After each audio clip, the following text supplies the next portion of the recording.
I don't know if you guys can smell me from way over there.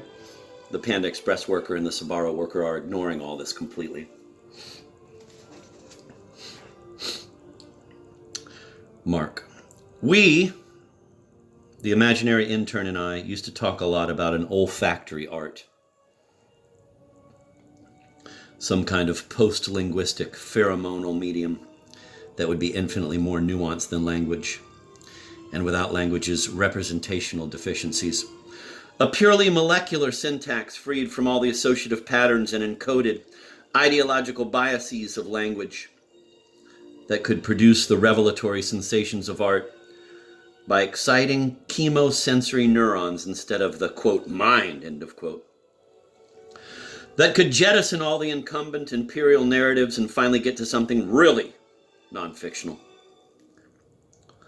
And we both tremendously admired Helen Keller's militantly pro-olfactory polemic.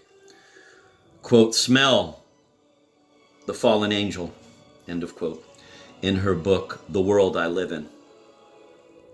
And we both agreed that if all the highly anticipated virtual and augmented reality technologies turn out to be just based on sight and sound, they'll be completely dead ends. And we both thought that diners, dive-ins, and dives, or Beat Bobby Flay, which are predicated upon olfaction and gustation, are more sophisticated shows epistemologically than, say, something like Bill Moyer's Journal or Charlie Rose, which are based on archaic discursive practices. And we both felt very strongly, for a completely different reason, basically because Balisiscaris procyanus worms and Schistosoma mansoni flukes are infinitely more interesting characters than advertising executives or a police commissioner. That Monsters Inside Me, the Animal Planet documentary series about parasites, is a better show than probably anything else on television. Not sure about any of this, just throwing it out there. But this all seems to represent a fairly radical revision of Descartes, whose I think, therefore I am becomes instead I stink, therefore I think. Right?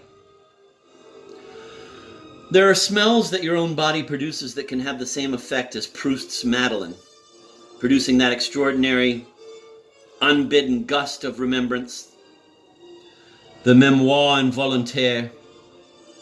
I once mentioned this in passing to the imaginary intern, adding that I was reluctant to talk about it because I thought people might think it's juvenile or gross, and he said, no, dude, you should absolutely talk about it. It's something so many people can identify with.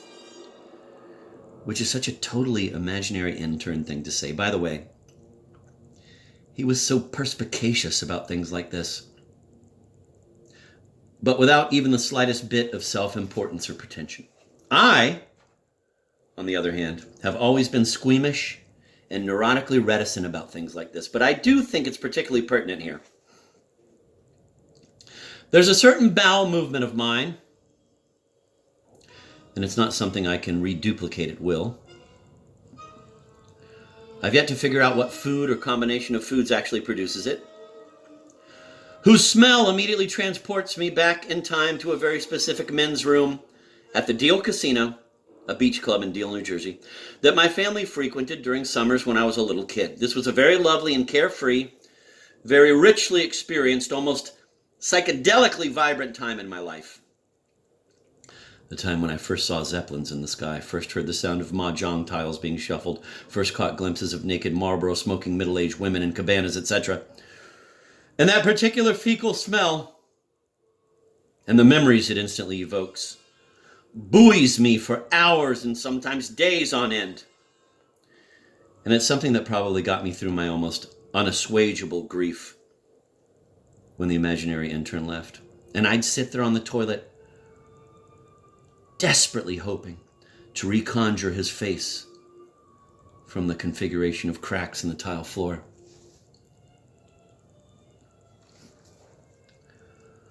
I think I mentioned before all his elaborate variations on my own motifs, which seemed to me so much more brilliant than the original ideas.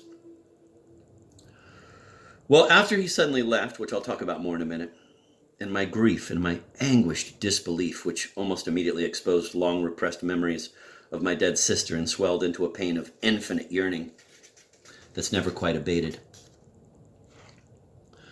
I ransacked the house in search of any remnants of him, and I found a trove of his, quote, poems, end of quote, which were not originally intended as poems at all, I suppose, but were simply artless collations of my own fragmentary notes, but which have the numinous, elegiac, oracular quality, in my opinion at least, of the greatest poetry of, say, a Friedrich Hölderlin, or of a Girard de Nerval, whose disdain for the material world matched that of the imaginary intern. Quote, "This life is a hovel and a place of ill repute. I'm ashamed that God should see me here," end of quote. Who famously walked his pet lobster, Thibault, at the end of a blue silk ribbon through the gardens of the Palais Royal, and who hanged himself from a sewer grating in the Rue de la Vieux Lanterne with an apron string he believed to be the Queen of Sheba's garter. As the imaginary intern would say, you can't make this stuff up. Which, come to think of it, is a sort of ironic thing for an imaginary intern to say. In a very literal sense, the imaginary intern existed for the project. He was all about the project, all about the production of Gone with the Mind. That was his sole remit, as they say. So, thanks largely to him, everything we talked about, no matter how seemingly extraneous or irrelevant, Twizzlers commercials, the molecular basis of infrared detection by pit vipers, Betty Boop, Helen Keller, Jenna Jameson, parasitic worms, whatever, somehow or other wound its way back to our work.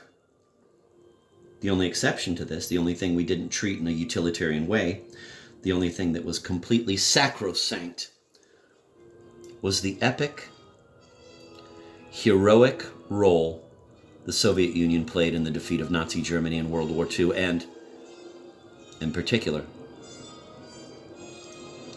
the defense of Stalingrad. One afternoon, I got back home from the gym and he was gone. I found a note he'd left behind entitled, "Ciao." One just keeps saying, no, no, no. Head bowed, hat in hand. A cringing, cunning little step back.